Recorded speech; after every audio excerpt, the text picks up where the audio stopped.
Hello दोस्तों, स्वागत है फिर से इस न्यू सेशन में। तो आज का न्यू सेशन स्टार्ट करने वाले हैं दोस्तों एक बहुत बेहतरीन टॉपिक के साथ।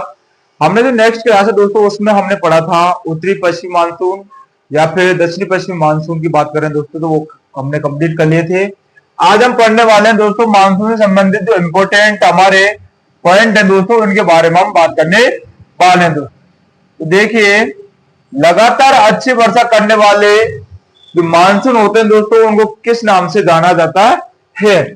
तो लगातार लगातार अच्छी वर्षा करने वाले अच्छी वर्षा करने वाले लगातार अच्छी वर्षा करने वाले मानसून को कहा जाता है निम्बो स्टेट। लगातार जो अच्छी वर्षा करता है दोस्तों उस मानसून कहा जाता है निम्बो स्टेट कहा जाता है। अगले हम बात करेंगे दोस्तों अधिकतम जो तापमापी होते हैं, अधिकतम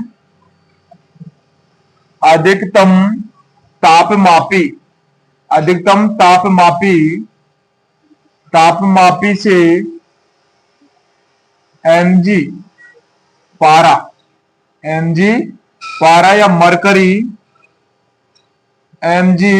या मरकरी भरी जाती है। अधिक तापमापी में जो अधिकतम जो तापमापी होते दोस्तों, अधिकतम जो हम टेम्परेचर मापते हैं उसके अंतर्गत दोस्तों पारा या मरकरी को भरा जाता है। तापमान मापने के लिए पारा या मरकरी का इस्तेमाल किया जाता है। अगले हम बात करेंगे दोस्तों कि यह कब मापी जाती है। तो अधिकतम तापमापी या पारा अधिकतम तापमान मापने के लिए यह दोपहर 2 से 3 बजे, दोपहर 2 से 3 बजे मापा जाता है। यदि हम बात करें दोस्तों अधिकतम तापमापी, तो अधिकतम तापमापी मापने के लिए हम पारा या मरकरी का इस्तेमाल करते हैं। यदि हम बात करें कि इसको कब मापा जाता है तो यह लगभग दोपहर के 2 से 3 बजे की समथिंग मापते हैं। अगले हम बात करेंगे जो निम्नतम तापमापी होते हैं दोस्तों उसके अंतर्गत क्या भरा जाता है। निम्नतम जो तापमापी होता है दोस्तों उसके अंतर्गत एल्कोहल को भरा जाता है। एल्कोहल के द्वारा ही हम निम्नतम ताप माप सकते हैं दोस्तों। तो वो निम्नतम तापमान कब होता है? तो सुबह के 4 से 5 बजे के समथिंग निम्नतम तापमान होता है। तो हम बात कर रहे हैं कि निम्नतम या न्यूनतम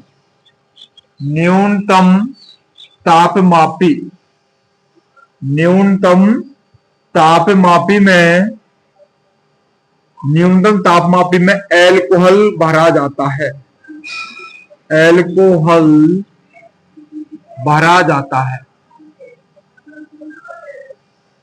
या न्यूनतम तापमापी में एल्कोहल भरा जाता है या न्यूनतम तापमापी को मापने के लिए एल्कोहल का इस्तेमाल किया जाता है। अब इसकी बात करें दोस्तों तो यह सुबह 4 से 5 बजे मापा जाता है। यह सुबह 4 से 5 बजे मापा जाता है। क्या मापा जाता है? न्यूनतम तापमापी एल्कोहल भरा जाता है और ये सुबह 4 से 5 बजे समथिंग इसको मापते हैं। अगले हम अधिकतम तापमापी की बात करें दोस्तों तो अधिकतम तापमापी के अंतर्गत पारा या मरकरी को भरा जाता है और यह दोपहर के 2 से 3 बजे की समथिंग मापा जाता है दोस्तों। अगले हम बात करेंगे दोस्तों कि मौसम वेधशाला होती है। जैसे मौसम वेधशाला के अंतर्गत मापते हैं दोस्तों, तो मौसम वेधशाला होती है उसकी बात करने वाले हैं दोस्तों। मौसम वेधशाला का आकार की बात करेंगे। मौसम वेधशाला, तो मौसम वेधशाला का आकार की बात करें दोस्तों, कितनी आकार होती है मौसम वेधशाला की। तो मौसम वेधशाला का आकार 120 इंटू 180 फीट, 120 से 180 फीट इसकी मौसम वेधशाला का जो आकार है वो होता है दोस्तों। अगले हम मौसम की बात करेंगे दोस्तों कि मौसम जो होता है अपना इस मौसम की बात करने वाले हैं दोस्तों कि मौसम कितने प्रकार का होता है। तो मौसम की हमने बात कर ली, लेकिन मौसम को किस किस नाम की उपाधि दी गई है। जैसे कि हम बात कर ले अल नीनो, तो पूर्वी हमारे प्रशांत महासागर होता है, वो गर्म मौसम से उठने वाले जो मौसम होते हैं दोस्तों, या फिर मानसून होते हैं जो गर्म मौसम के द्वारा उठते हैं दोस्तों, जिसके कारण भारत व राजस्थान में लेट या फिर देरी से मानसून बनने की संभावना होती है, जिसे मानसून या फिर मौसम का बुखार भी कहा जाता है दोस्तों। मौसमी बुखार भी कहा जाता है, सागरीय बुखार भी कहा जाता है। आगे हम बात करें दोस्तों कि ली नीनो क्या होता है। अल नीनो की बात कर ली दोस्तों, ली नीनो की बात करते हैं तो ली नीनो के द्वारा क्या होता है कि जो बादल होते हैं दोस्तों, जो पूर्वी एकांत महासागर के ठंडे मौसम या ठंडे बादलों के द्वारा यह प्रयुक्त होता है, और इसी प्रयुक्त होने के कारण भारत और राजस्थान में हमारा जो मौसम है या फिर जो मानसून है वो समांतर या फिर समान रूप से बना रहता है।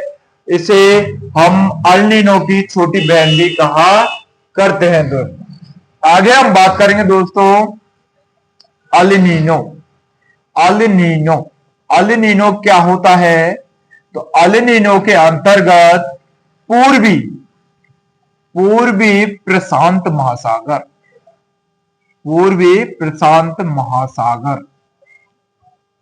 पूर्वी प्रशांत महासागर के गर्म बादलों के गर्म बादलों के लिए प्रयुक्त होता है, प्रयुक्त होता है। और यह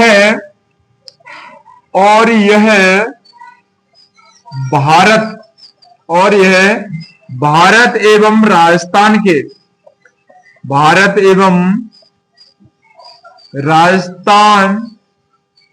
राजस्थान में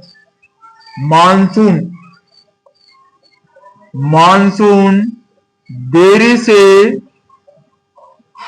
से आने का कारण बनाते हैं, आने का कारण स्पष्ट करते हैं,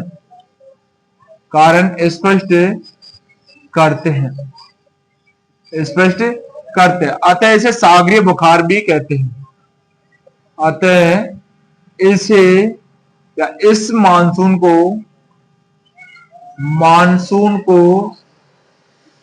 सागरीय बुखार भी कहते हैं, सागरीय बुखार भी कहते हैं, सागरीय बुखार भी कहते हैं। हम बात करें दोस्तों अल नीनो की, तो पूर्वी प्रशांत महासागर के गर्म बादलों से यह उत्पन्न होता है या प्रयुक्त होता है। किससे? पूर्वी प्रशांत महासागर के गर्म बादलों से प्रयुक्त होगा, और इसी कारण दोस्तों भारत एवं राजस्थान में मानसून देरी से आने का कारण जो स्पष्ट होता है दोस्तों, वो इसी कारण से स्पष्ट होता है। अगले हम बात करें दोस्तों, तो इसे मानसून को सागरीय बुखार भी कहते हैं। यदि आपको क्वेश्चन में आ जाए कि मानसून का सागरीय बुखार किसे कहा जाता है, तो अल नीनो को कहा जाता है। अगले हम नेक्स्ट बात करेंगे दोस्तों ली नीनो। ली नीनो की बात करें दोस्तों, तो ली नीनो क्या होता है। तो यह दोस्तों पूर्वी प्रशांत महासागर के ठंडे बादलों से प्रयुक्त होगा। पूर्वी जो प्रशांत महासागर है दोस्तों, पूर्वी प्रशांत महासागर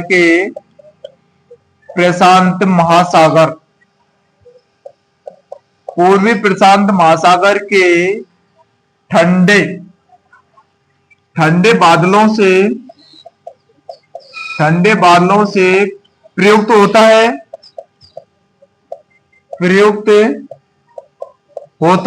यह पूर्वी प्रशांत महासागर के ठंडे बादलों से प्रयुक्त होता है, तथा भारत एवं राजस्थान में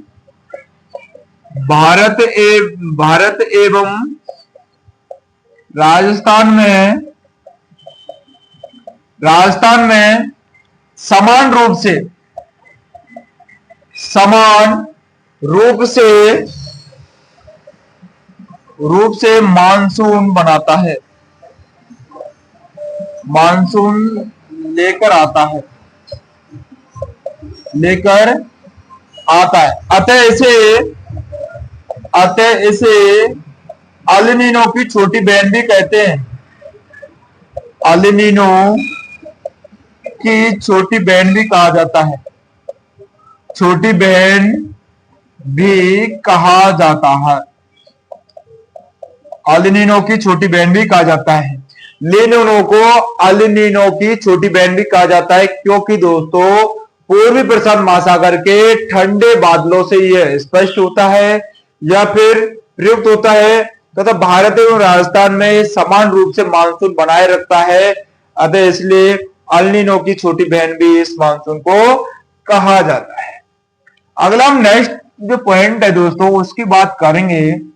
जो हमारा अगला पॉइंट है वह है दोस्तों सूर्य की प्रकाश। सूर्य की प्रकाश की जो तीव्रता है दोस्तों उसकी बात करने वाले हैं। सूर्य के प्रकाश की तीव्रता है उसको किसके अंतर्गत मापा जाता है? तो सूर्य की प्रकाश की तीव्रता, ये दोस्तों मोस्ट इंपोर्टेंट पॉइंट है आपके। सूर्य की प्रकाश की तीव्रता, सूर्य की प्रकाश की तीव्रता की बात करें दोस्तों तो सूर्य के प्रकाश की तीव्रता को मापते हैं दोस्तों लैक्स में। लैक्स के अंतर्गत मापा जाता है दोस्तों इसको।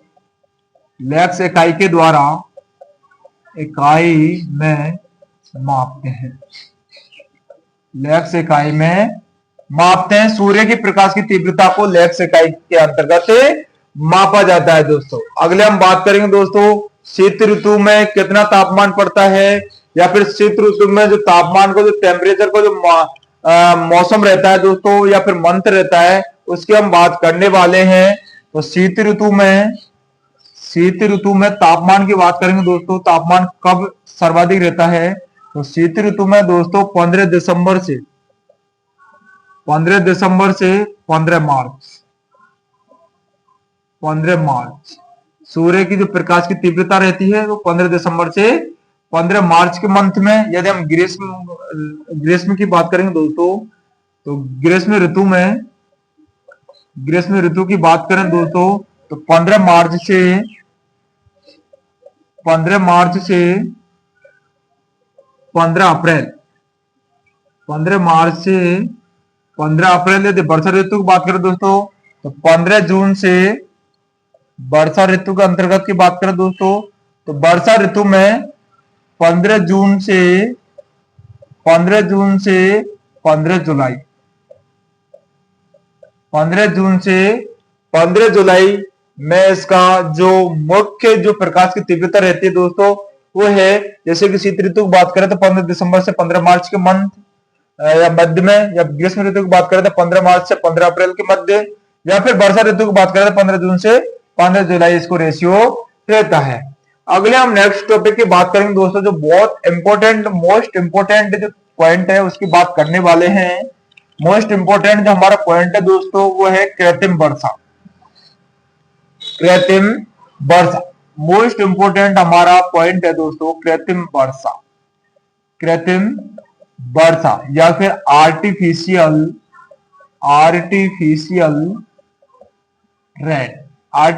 रेन। जैसे कि हम बात करें दोस्तों आर्टिफिशियल रेन की, कृत्रिम वर्षा क्या होती है? ऐसा क्षेत्र जहां पर वर्षा बिल्कुल नहीं होती है या फिर वर्षा कम होती है दोस्तों, तो वहां पे कृत्रिम वर्षा बादलों के द्वारा कर देते हैं। जैसे कि हम बात करें दोस्तों गर्म बादलों के निर्माण करने से या फिर ठंडे बादलों के निर्माण करने से हम वर्षा कर सकते हैं। जैसे हम बात करें दोस्तों कि गर्म बादल कैसे होंगे, हमारे सोडियम क्लोराइड होता है NaCl का, बादलों के द्वारा रिएक्शन करवा देते हैं और उससे गर्म वर्षा उत्पन्न हो जाती है। या फिर हम ठंडे बादलों की बात करें दोस्तों तो ठंडे बादलों में क्या करेंगे, जो हमारी शुष्क बर्फ होती है, शुष्क बर्फ को हम क्या करेंगे, बादलों के साथ रिएक्शन करवाएंगे और रिएक्शन करवाने के साथ साथ ही उसमें मिला देते हैं दोस्तों सिल्वर आयोडाइड, जिसके कारण हमारी जो वर्षा है वो कैसी हो जाती है, ठंडी हो जाती है। कृत्रिम वर्षा मीन्स होता है दोस्तों बेमौसम वर्षा करना, कृत्रिम वर्षा कहलाती है। अगले हम बात करें दोस्तों ठंडे बादलों के निर्माण से। फर्स्ट हम बात करने वाले हैं दोस्तों ठंडे बादलों के बादलों के बादलों का निर्माण। ठंडे बादलों का निर्माण, तो ठंडे बादलों का निर्माण किससे होगा दोस्तों? Silver silver iodide iodide silver iodide या फिर शुष्क बर्फ। सिल्वर आयोडाइड या शुष्क बर्फ का बादलों के साथ रिएक्शन करवाएंगे और रिएक्शन करवाने के बाद में हमारी जो वर्षा है वो कैसे हो जाएगी दोस्तों? ठंडी वर्षा उत्पन्न हो जाती है या कृत्रिम वर्षा उत्पन्न हो जाती है। अगला हम बात करें दोस्तों गर्म बादलों का निर्माण कैसे करेंगे। गर्म बादलों का निर्माण, तो गर्म बादलों का निर्माण किसके द्वारा किया जाता है? गर्म बादलों का निर्माण करेंगे दोस्तों NaCl या क्लोराइड, या फिर हम बात करें दोस्तों तो सोडियम क्लोराइड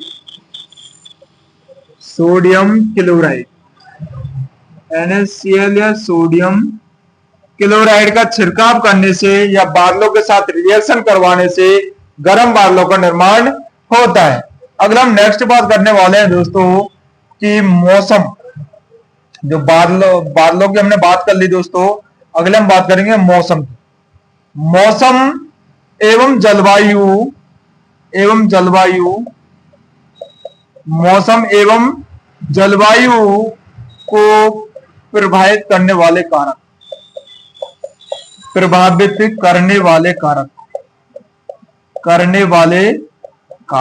मौसम एवं जलवायु को प्रभावित करने वाले कारक की बात करेंगे दोस्तों।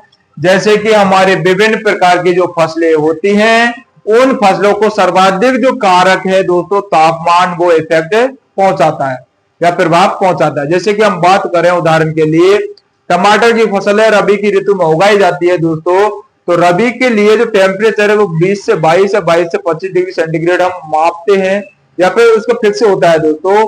और इसके लाइकोपिन की बात करें तो 21 से 23 डिग्री सेंटीग्रेड उसका फिक्स टेम्परेचर होता है लाइकोपिन निर्माण के लिए या फिर लाल रंग प्रयुक्त करने के लिए। तो वो इसका फिक्स जो मोस्ट इंपोर्टेंट है दोस्तों वो है हमारा तापमान। क्या होगा? तापमान या टेम्परेचर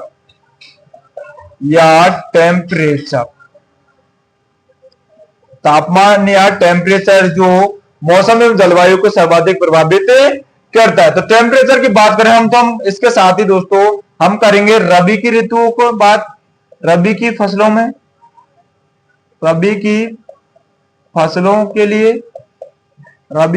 के लिए तापमान। आगे हम बात करेंगे दोस्तों खरीफ की फसलों के लिए तापमान। खरीफ की फसलों के लिए तापमान,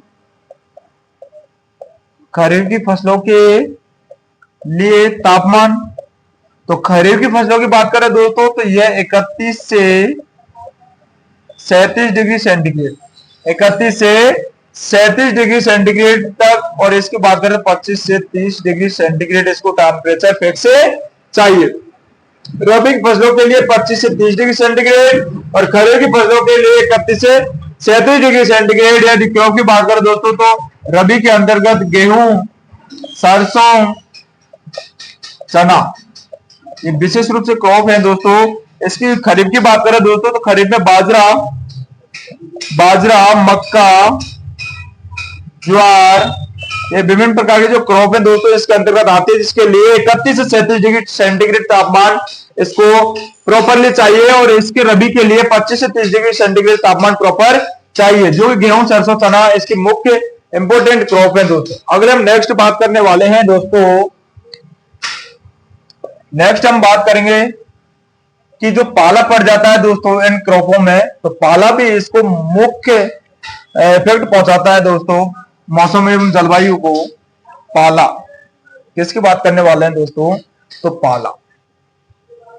पाला की बात करें दोस्तों तो पाला के हम उदाहरण से समझेंगे एक बार कि ये अपना प्लांट है दोस्तों। क्या है? प्लांट या पादप प्लांट है। इसमें पाई जाने वाली जो कोशिका होती है, कोशिका विभाजन होती है दोस्तों, उस कोशिका को क्या करेगा ये पाला, क्योंकि पाला का जो टेम्परेचर होता है वो 0 डिग्री सेंटीग्रेड से कम।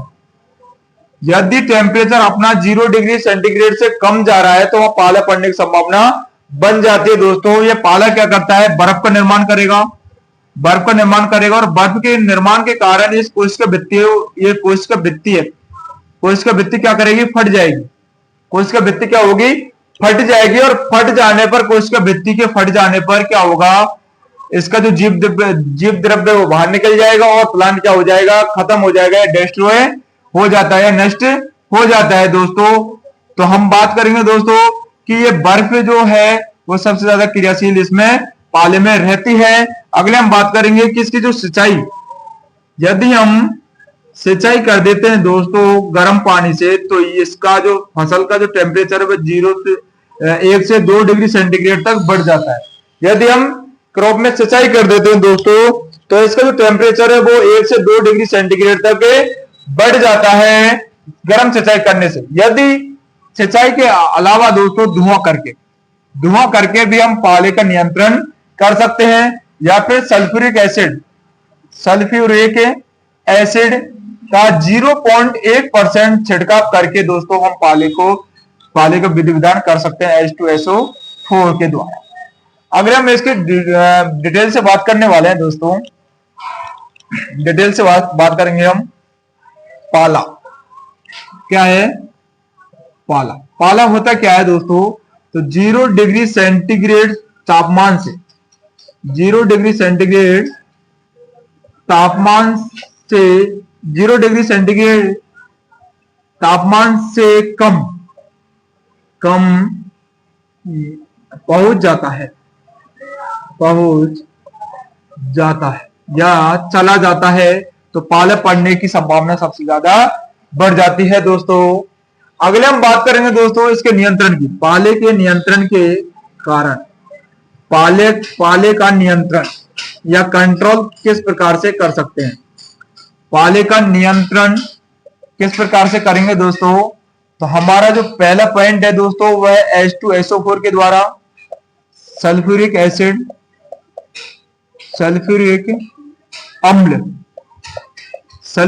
अम्ल का 0.1% छिड़काव करने से, 0.1% छिड़काव करने से, या डाइमिथाइल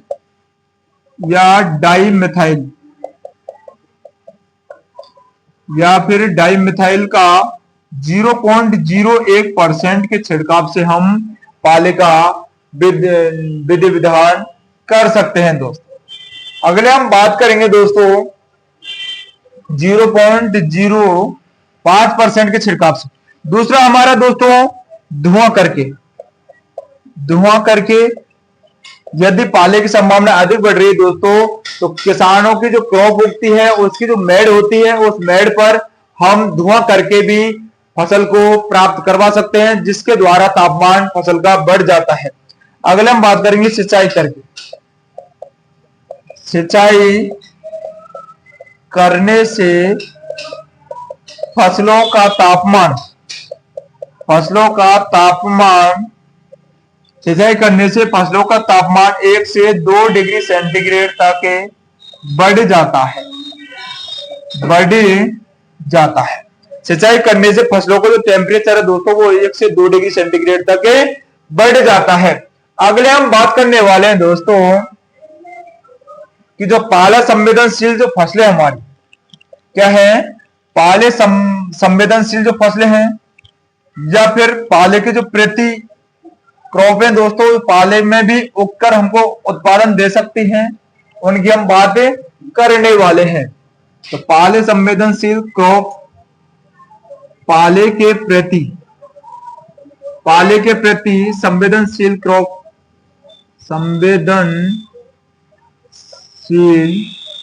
या फिर वह नुकसानदायक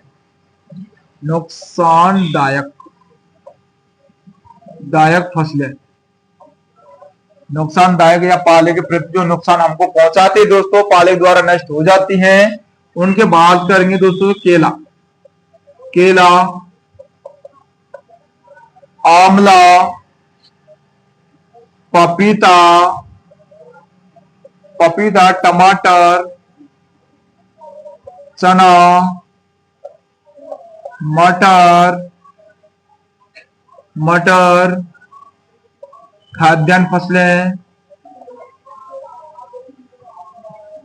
खाद्यान्न फसलें, खाद्यान्न फसलें नहीं होंगी दोस्तों इसमें, खाद्यान्न क्रॉपों पे इफेक्ट इतना नहीं पहुंचता।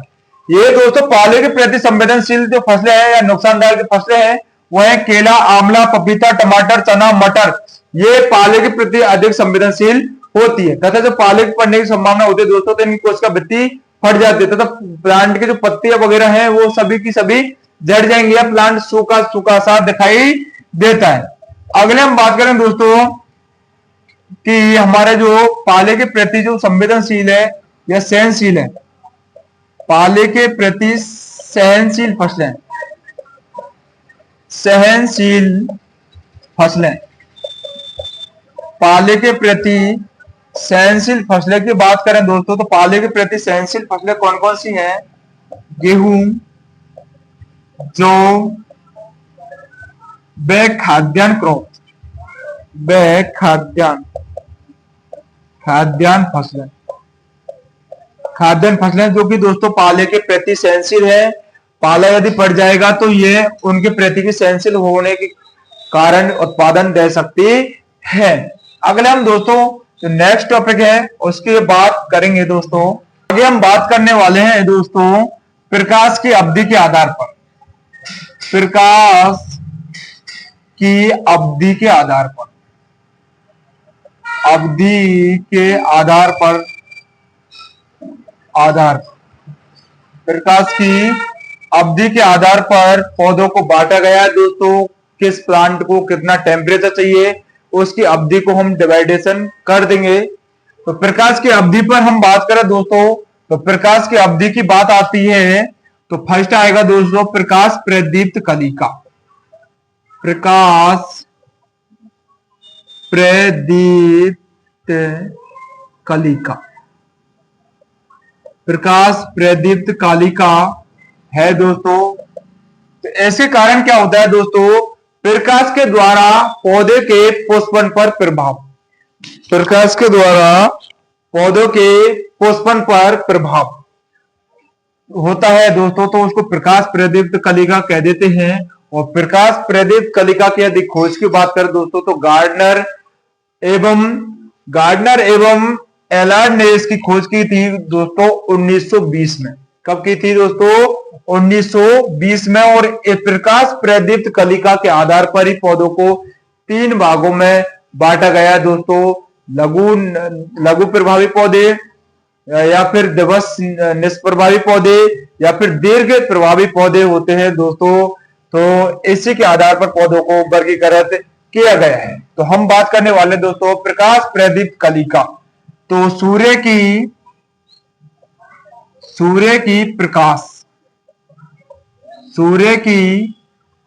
प्रकाश की बात करें तो सूर्य के प्रकाश की अवधि का, सूर्य की प्रकाश की अवधि का पुष्पन या पौधे की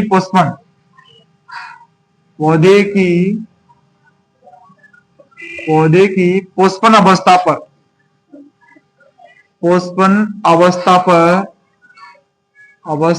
पर प्रभाव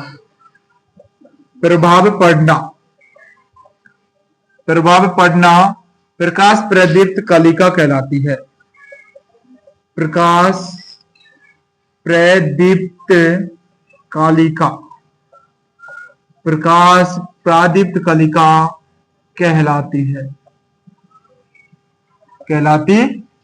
यदि सूर्य के प्रकाश की अवधि का दोस्तों इफेक्ट पड़ रहा हमारी फसलों की पुष्पन की अवस्था पर तो वह क्या कहलाएगी? प्रकाश प्रदीप्त कलिका कहलाती है। यदि इसकी खोजकर्ता की बात करें दोस्तों तो प्रकाश प्रदीप्त कलिका की खोजकर्ता की बात करें दोस्तों तो इसके खोजकर्ता हैं अपने गार्डनर बे एलार्ड, इन्होंने 1920 में हमारी प्रकाश प्रदीप्त कलिका की दोस्तों खोज की गार्डर एवं एलार्ड ने। आगे हम बात करने वाले हैं दोस्तों प्रकाश प्रदीप्त कलिका को कितने भागों में बांटा गया है।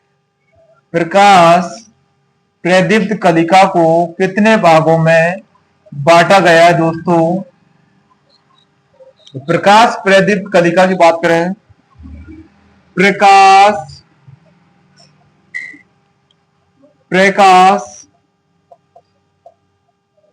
प्रादीप्त कलिका, प्रकाश प्रादीप्त कलिका को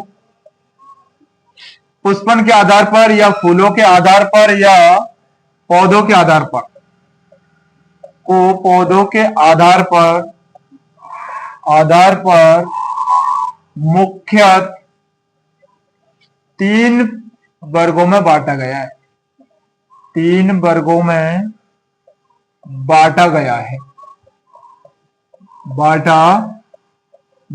3 वर्गों की बात करें हम दोस्तों, प्रकाश प्रादीप्त कलिका को पौधों के आधार पर 3 भागों में बांटा गया है। इसकी बात करेंगे हम दोस्तों। तो फर्स्ट है हमारा लघु दिवस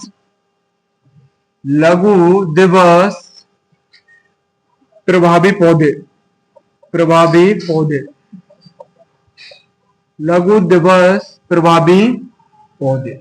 लघु दिवस प्रभावी पौधे क्या होते हैं दोस्तों, इनको शॉर्ट डे प्लांट भी बोला जाता है, SDP या शॉर्ट डे प्लांट, ये भी आ जाता है दोस्तों कभी कभी क्वेश्चन में। शॉर्ट डे प्लांट किसे कहते हैं, तो वो लघु दिवस प्रभावी पौधे होते हैं दोस्तों। इनके लिए टेम्परेचर की बात करें दोस्तों, तो इनके लिए इनकी जो पुष्पन क्रिया होती है वो होती है दोस्तों 8 से 10 घंटे इनको लगातार तापमान की आवश्यकता होती है। यदि इनकी क्रॉप की बात करें दोस्तों, तो लघु जो प्रभावी पौधे होते हैं उनके अंतर्गत कौन कौन सी फसलें उगाई जाती है, तो विभिन्न प्रकार की जो हमारी खरीफ क्रॉप है दोस्तों इसके अंतर्गत उगाई जाती है, जिनके लिए 8 से 10 घंटे का तापमान आवश्यक होता है। तो हम बात करें दोस्तों, तो इसके अंतर्गत ऐसे पौधे जिनको 8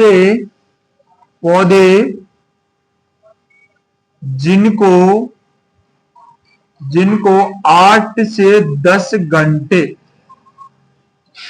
घंटे तापमान पुष्पन बनने के लिए आवश्यक होता है। तापमान पुष्पन बनने के लिए पुष्पन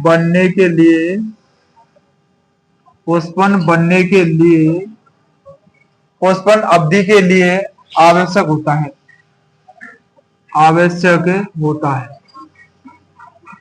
ऐसे पौधे जिनको 8 से 10 घंटे तापमान पुष्पन बनने के लिए आवश्यक होता है। उदाहरण के लिए हम लेंगे कि इसके अंतर्गत दोस्तों खरीफ क्रॉप, खरीफ फसलें इसके अंतर्गत आ जाती हैं। खरीफ फसलों को दोस्तों लघु दिवस प्रभावी पौधों के अंतर्गत रखा गया है, इसको शॉर्ट डे प्लांट भी बोला जाता है। ऐसे पौधे जिनको 8 से 10 घंटे तापमान लगातार पुष्पन बनने की अवधि के लिए चाहिए। जैसे खरीफ फसलों की बात करें दोस्तों, तो खरीफ फसलों में हमारी आ जाएंगी बाजरा, तेले, ज्वार, मक्का,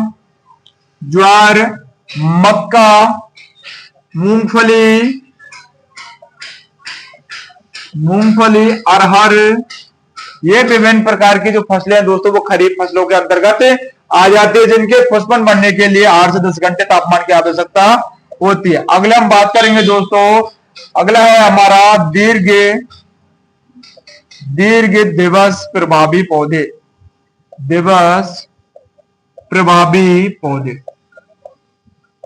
दीर्घ दिवस प्रभावी पौधे या फिर लॉन्ग डे प्लांट भी बोला जाता है दोस्तों। लॉन्ग डे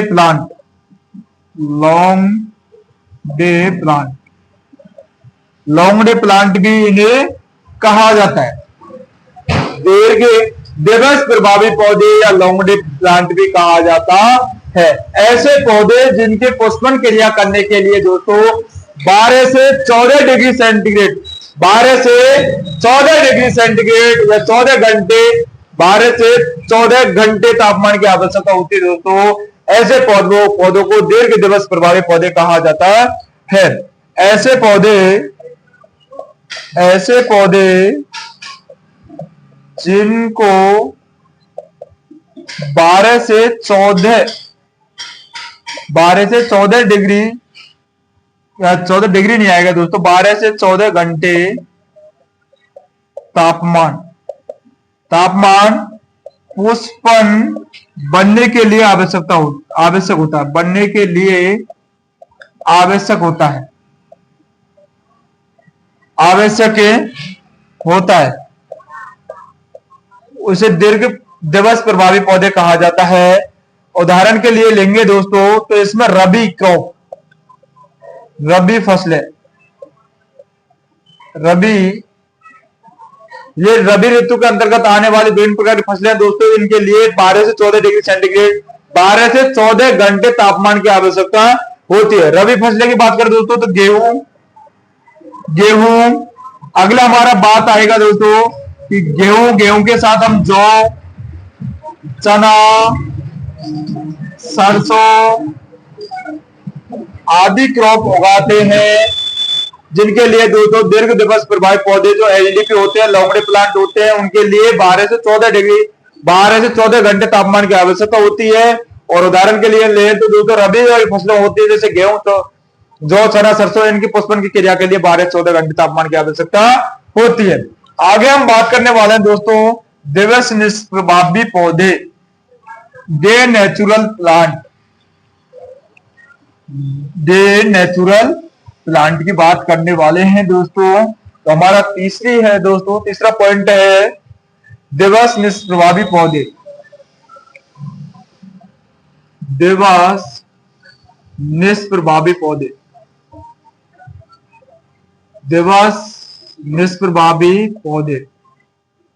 दिवस निष्प्रभावी पौधे की बात करें दोस्तों, या फिर डीएनपी की बात करें दोस्तों, डे नेचुरल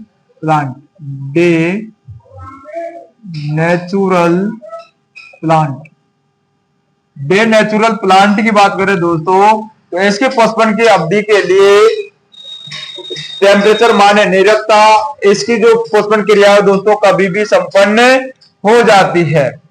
सूर्य के प्रकाश को पुष्पन पर कोई प्रभाव नहीं पड़ता, इसमें सूर्य के प्रकाश का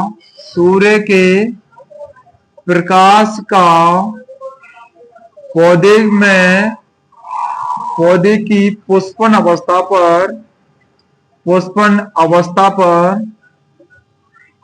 पर कोई प्रभाव नहीं पड़ता।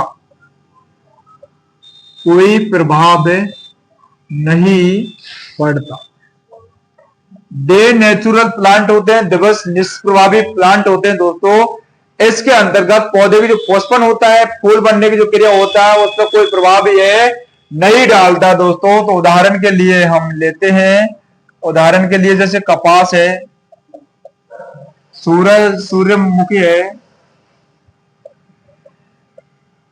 सूर्यमुखी है, कपास है, बालसम है, मिर्ची में पुष्पन क्रिया है, भिंडी है दोस्तों, बैंगन है, आलू है, इन पर दोस्तों कोई प्रभाव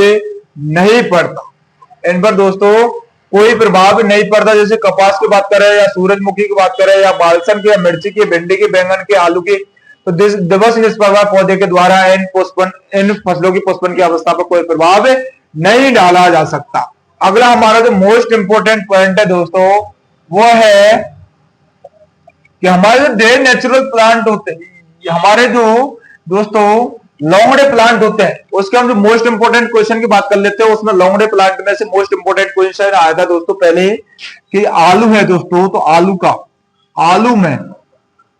आलू में दोस्तों ये नोट डाल लेना आप, बहुत इंपोर्टेंट क्वेश्चन है दोस्तों। आलू में एलडीपी या लॉन्ग डे प्लांट, आलू में एलडीपी या लॉन्ग डे प्लांट आलू में क्या करता है दोस्तों, पुष्पन की क्रिया, लॉन्ग डे प्लांट क्या करेगा दोस्तों? पुष्पन की क्रिया, पुष्पन की क्रिया के लिए लॉन्ग डे प्लांट, पुष्पन की क्रिया के लिए यदि हम बात करें दोस्तों कि पुष्प में कंद निर्माण, आलू में कंद निर्माण के लिए, कंद निर्माण के लिए, आलू में कंद निर्माण के लिए बात करें दोस्तों तो एसडीपी या short day plant, short day plant यदि आलू में कंद का निर्माण करवाना है दोस्तों तो शॉर्ट डे प्लांट का उपयोग किया जाता है। यदि आलू में हमें पुष्पन क्रिया करनी है दोस्तों तो लॉन्ग डे प्लांट की आवश्यकता होती है दोस्तों, लॉन्ग डे प्लांट की आवश्यकता होती है, क्योंकि आलू में जो शॉर्ट डे प्लांट है दोस्तों, शॉर्ट डे प्लांट की बात करें दोस्तों आलू की, तो आलू में ये शॉर्ट डे प्लांट होता है दोस्तों 8 से 10 घंटे में, 8 से 10 घंटे इसको कंद निर्माण बनवाएगा दोस्तों। और लॉन्ग डे की बात करें दोस्तों तो 12 से 14 घंटे टेम्परेचर की आवश्यकता होती है, जो कि पुष्पन के निर्माण के लिए काम में उपयोग होता है दोस्तों। ये बहुत इंपॉर्टेंट, मोस्ट इंपॉर्टेंट क्वेश्चन है दोस्तों। अगला हम बात करेंगे दोस्तों संगठन की बात करेंगे दोस्तों, जो वायुमंडल है। नेक्स्ट टॉपिक है दोस्तों वायुमंडल का संगठन, वायुमंडल का संगठन। अब हम बात करें दोस्तों कि जो वायुमंडल का जो संगठन है, वायुमंडल किन किन गैसों के संगठन के द्वारा निर्मित हुआ है, या किन कौन कौन सी इसमें गैस पाई जाती है और उनका संगठन वायु में कितने % है दोस्तों। वायुमंडल मीन्स वायु, और वायुमंडल के अंदर कितनी प्रकार की गैस पाई जाती है और कौन कौन गैसों का संगठन। तो एक सारणी के द्वारा इसको दोस्तों हम लिखेंगे, सीरियल नंबर इधर की साइड लिख देंगे दोस्तों, सीरियल नंबर इधर लिख देंगे हम गैस, सीरियल नंबर, और एक साइड लिख देंगे हम गैस है दोस्तों, और एक साइड लिख देंगे हम आयतन, कितनी गैसों को कितना % आयतन है, और एक साइड लिख देंगे हम भार कि कितना वेट है, कितनी गैसों में कितना वेट है या वजन है, जो कि कई बार क्वेश्चन में ये पूछ लिया जाता है दोस्तों। बहुत इंपॉर्टेंट टॉपिक है वायुमंडल का संगठन दोस्तों, आपसे क्वेश्चन में कैसे पूछेगा ये भी मैं बता दूंगा। आगे हम लिखेंगे दोस्तों नाइट्रोजन गैस, नाइट्रोजन जो हमारी गैस है दोस्तों, नाइट्रोजन गैस का लिखेंगे हम कि कितने % वायुमंडल में पाई जाती है। तो 78%, केवल 78% जो बाहर है या फिर जो हिस्सा है दोस्तों वायुमंडल के संगठन में, तो 78% हमारी कौन सी गैस का? नाइट्रोजन का। सबसे ज्यादा जो संगठन है दोस्तों आयतन का वो 78% नाइट्रोजन का है।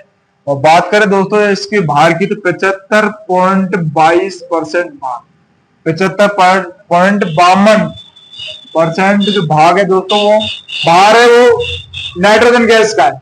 अगले हम बात करेंगे दोस्तों ऑक्सीजन, ऑक्सीजन, ऑक्सीजन की बात करें दोस्तों तो ऑक्सीजन 20% कितने % दोस्तों?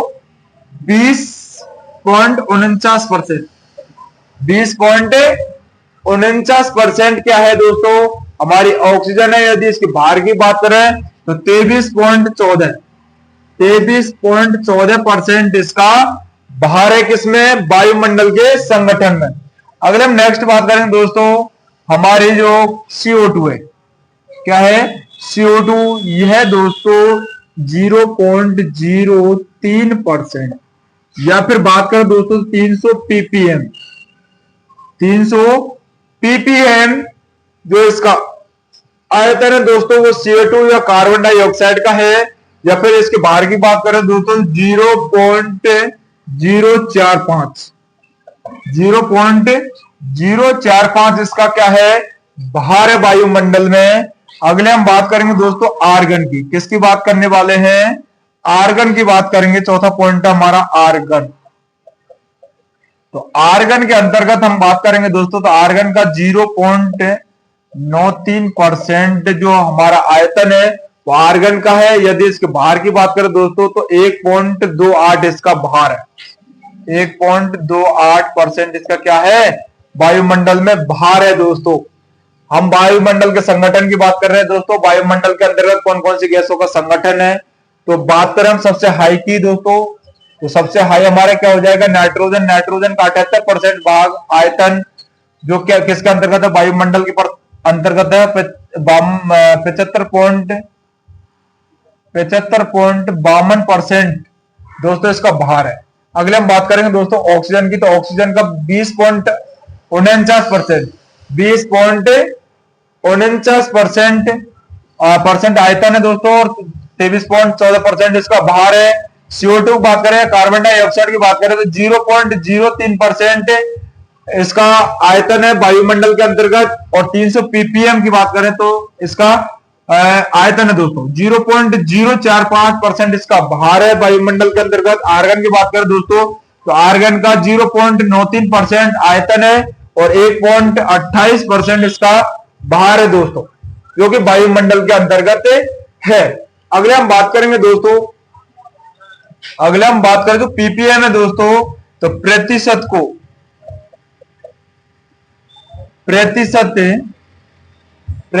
को पीपीएम में मापते हैं। पीपीएम में मापने के लिए 10,000 से गुना करना पड़ता है दोस्तों, 10,000 का भाग देना पड़ता है। 10,000 का क्या देना पड़ता है दोस्तों, भाग देना पड़ता है। 10,000 से गुना करते हैं, 10,000 से गुना करते हैं, 10,000 से क्या कर देते हैं, गुना कर देते हैं दोस्तों, बराबर पीपीएम बटे 10,000, पीपीएम बराबर 10,000। अगले हम बात करें दोस्तों, अगले हम बात करेंगे कि अपने जो कार्बन डाइऑक्साइड दोस्तों, ये तो वायुमंडल के अंतर्गत है, लेकिन हम हमारी मृदा की बात करें तो दोस्तों मृदा में और वायुमंडल में आपको अंतर होना चाहिए, क्योंकि मृदा और वायुमंडल अलग अलग क्वेश्चन है, अलग अलग जगह से पूछ लिया जाता है दोस्तों। तो हम वायुमंडल की बात करें तो 0.03%, 0.03% है जो वायुमंडल के संगठन में। यदि हम बात करें दोस्तों, तो कार्बन डाइऑक्साइड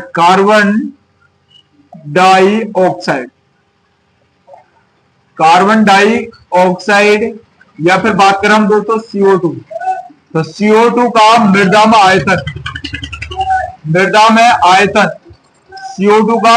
आयतन की बात करें दोस्तों, तो 0.03%, 0.03% तो हमारा वायुमंडल के अंतर्गत है दोस्तों। इसमें है 0.3% आयतन दोस्तों मृदा के अंतर्गत। किसके अंतर्गत, मृदा के अंतर्गत। जलवायु के पिता की बात करें दोस्तों, अगला है हमारा जलवायु। क्या है दोस्तों, जलवायु को विभिन्न भागों में बांटा गया है, और विभिन्न भागों को निरूपित किया गया दोस्तों कोपेन ने। किसने, कोपेन। जलवायु के पिता कौन है दोस्तों, कोपेन। कौन है, कोपेन, जो कि क्वेश्चन पूछा जाता है दोस्तों। जलवायु के पिता कौन है, कोपेन। कोपेन के अनुसार राजस्थान के जलवायु प्रदेशों को विभिन्न भागों में बांटा गया है दोस्तों। उसके वर्गीकरण की हम बात करने वाले हैं। तो कोपेन के अनुसार राजस्थान की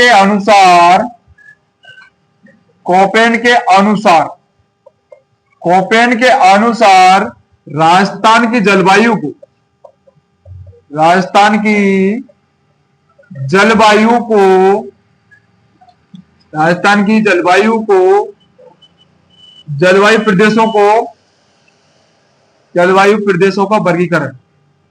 प्रदेशों का वर्गीकरण।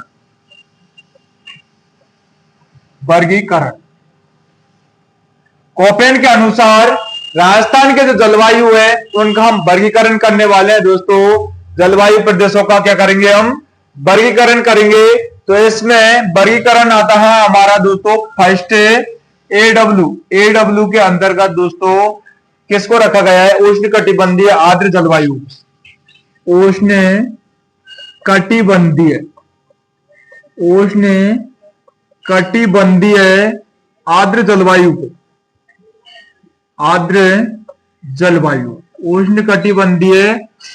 जलवायु प्रदेश को उष्ण कटिबंधीय आर्द्र जलवायु प्रदेश को AW के अंतर्गत रखा गया है दोस्तों। तो इसमें जो हमारे उष्ण कटिबंधीय आर्द्र जलवायु प्रदेश है दोस्तों, वो कौन कौन से हैं, तो हम बात करने वाले हैं उष्ण कटिबंधीय आर्द्र जलवायु प्रदेशों की दोस्तों। तो इसके अंतर्गत हमारा आ जाएंगे दक्षिणी डूंगरपुर, डूंगरपुर संपूर्ण डूंगरपुर नहीं आएगा दोस्तों, डूंगरपुर का जो दक्षिणी भाग है वो हमारा आ जाएगा दोस्तों उष्ण कटिबंधीय आर्द्र जलवायु प्रदेश के अंतर्गत। या बात करें दक्षिणी चित्तौड़गढ़, दक्षिणी चित्तौड़गढ़ भी इसके अंतर्गत आ जाता है। या झालावाड़,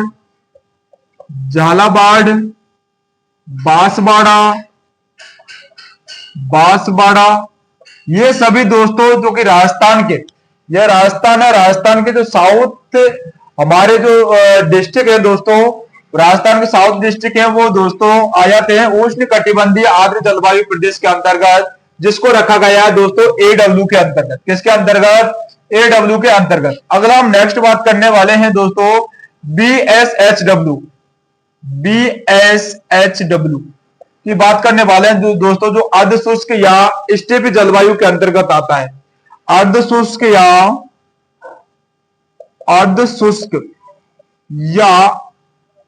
अथवा स्टेपी के अंतर्गत आते हैं, स्टेपी के अंतर्गत आते हैं। अर्ध शुष्क अथवा स्टेपी जलवायु प्रदेश,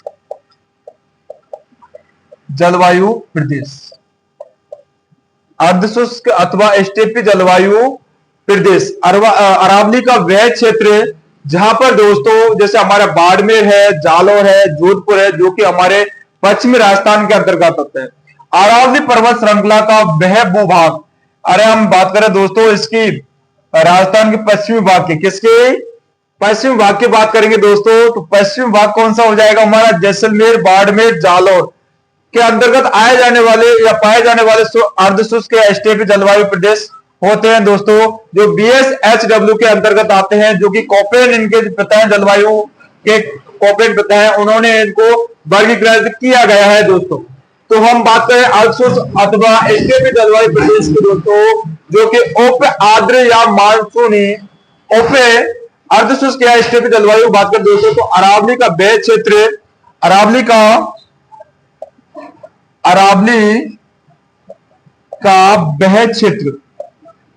वह क्षेत्र जिसके अंतर्गत हमारा जो पश्चिमी राजस्थान, जैसे दोस्तों बात करें हम जालौर की, या फिर हम बात करें दोस्तों बाड़मेर की, या फिर बात करें हम दोस्तों जोधपुर की, ये सभी जो हमारे डिस्ट्रिक्ट है दोस्तों, ये सबके सब आते हैं दोस्तों अर्धशुष्क अथवा स्टेपी जलवायु के अंतर्गत। या फिर हम नागौर की बात कर लेते हैं दोस्तों, किसकी बात कर लेते हैं? नागौर की। ये सभी जो डिस्ट्रिक्ट है दोस्तों राजस्थान के, वे अर्धशुष्क अथवा स्टेपी जलवायु प्रदेश के अंतर्गत आते हैं। अगले हम बात करेंगे दोस्तों, तीसरा जो हमारा पॉइंट है BWHW की बात करें दोस्तों, हम BWHW की बात करने वाले हैं दोस्तों। तो BWHW की बात करें हम दोस्तों, तो शुष्क उष्ण कटिबंधीय प्रदेश इसके अंतर्गत रखा गया है दोस्तों कोपेन के द्वारा। शुष्क उष्ण कटिबंधीय प्रदेश,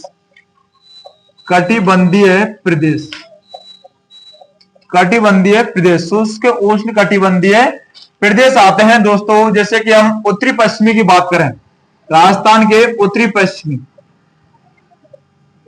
के उत्तरी पश्चिमी की बात करें दोस्तों, तो राजस्थान के उत्तरी पश्चिमी, जैसे कि हम बात करें दोस्तों, हमारा जो उत्तरी का मीन्स होता है दोस्तों राजस्थान के श्री गंगानगर, हनुमानगढ़ के बात करें, या फिर हम पश्चिमी की बात करें दोस्तों, तो जैसलमेर, बाड़मेर, जोधपुर, ये पश्चिमी के अंतर्गत आते हैं दोस्तों।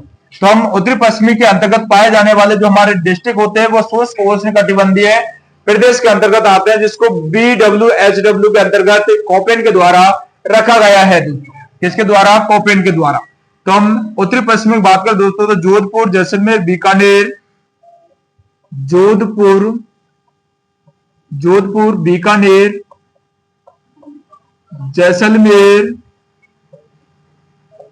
जैसलमेर, श्री गंगानगर, श्री गंगानगर, हनुमानगढ़, हनुमानगढ़, ये सभी दोस्तों उत्तरी पश्चिमी जो हमारा उष्णकटिबंधीय प्रदेश है उसके अंतर्गत ये राजस्थान के जो डिस्ट्रिक्ट है वो आते हैं दोस्तों, जो कि BWSW के अंतर्गत कॉपरेट के द्वारा इनको वर्गीकृत किया गया है। अगला हमारा जो लास्ट पॉइंट है दोस्तों वो है CWG। CWG के अंतर्गत दोस्तों उप आर्द्र का जो भाग है दोस्तों, उप आर्द्र या मानसूनी वर्षा प्रदेश, उप आर्द्र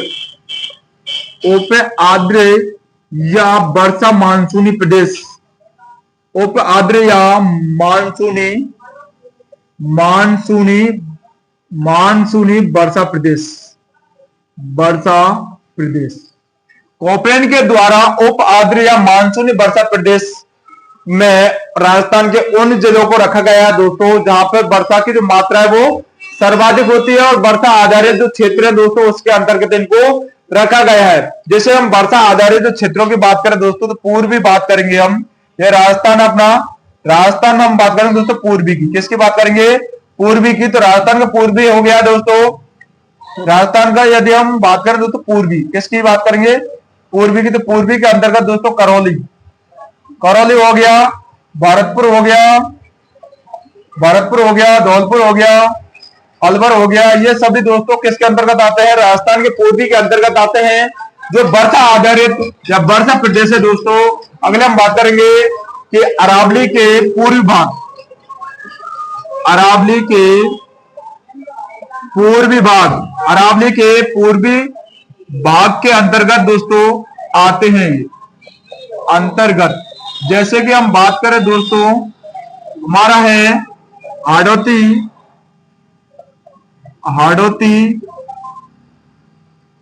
या